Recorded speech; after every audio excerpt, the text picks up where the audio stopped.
την ταινία «I Am Breathing» συνεχίζεται το πρώτο διεθνές φεστιβάλ ντοκιμαντέρ Αιγαίου Aegeandocs, με επίσημη προσκεκλημένη την Emma Davie.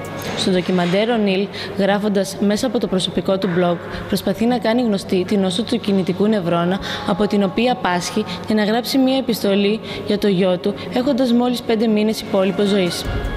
Η Emma Davie είναι ανεξάρτητη κινηματογραφιστή στη Σκωτία και η καθηγήτρια σκηνοθεσίας στο Πανεπιστήμιο της Γλασκόβης.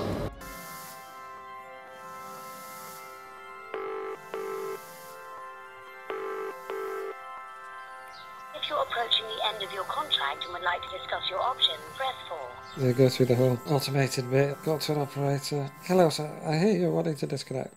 Yes, that's right. Can I ask you why, sir? Because I'm dying.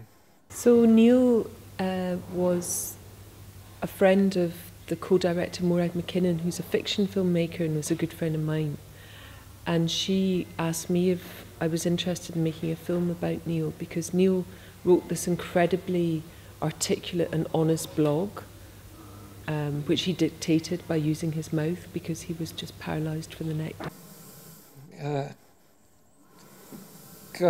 Right, sir. Would it make any difference if we just threw in 3 months extra free? At which point I shouted, if you could do that, sunshine, you get a better bloke than all my doctors put together.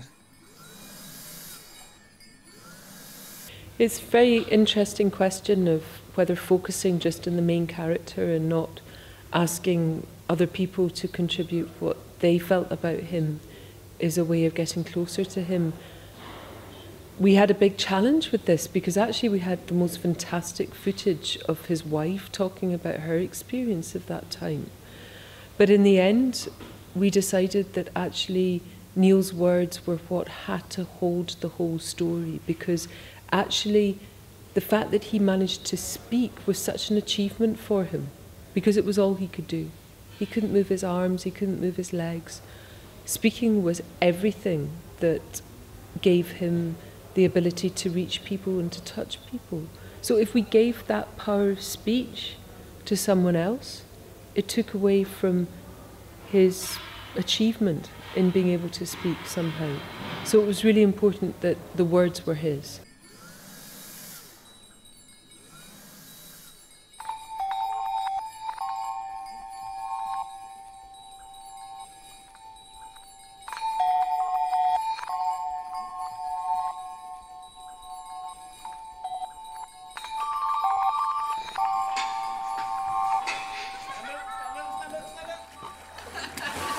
Where's Oscar? Hello. Oscar and Daddy.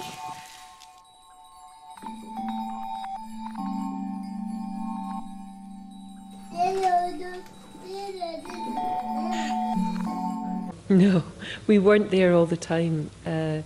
It was impossible because the family needed their own space, but also for us, I had a full-time job running a film department in Edinburgh University, so I couldn't be there all the time. But I think what allowed us to give the sense of really being so present at this really difficult period in the family's life was Neil's own words, which we incorporated very much into the film, his words from the blog, and I think without them the film would have been very different.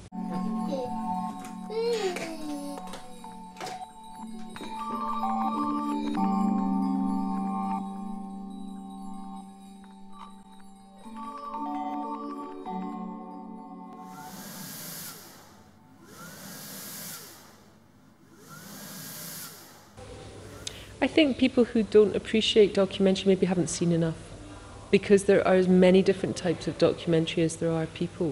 And these days I think the really interesting filmmaking is in a kind of border area between documentary and fiction, where there are documentaries that are borrowing from fiction and fictions that are borrowing from documentary, and in a way it's all just filmmaking.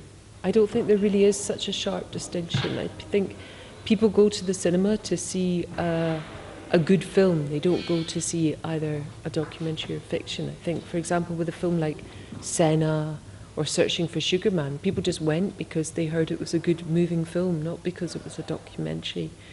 And I think sometimes people who are maybe programmers for cinemas and things like that worry about it more than audiences do. With our film, we were told by the cinema programmers in Britain that nobody wanted to see a film about a man that was dying. Well, actually what happened was that audiences wrote to the cinema and insisted that the film was on. So the cinema ended up taking the film. So I think there's all kinds of presumptions about what an audience wants. So I would just encourage people to find out for themselves.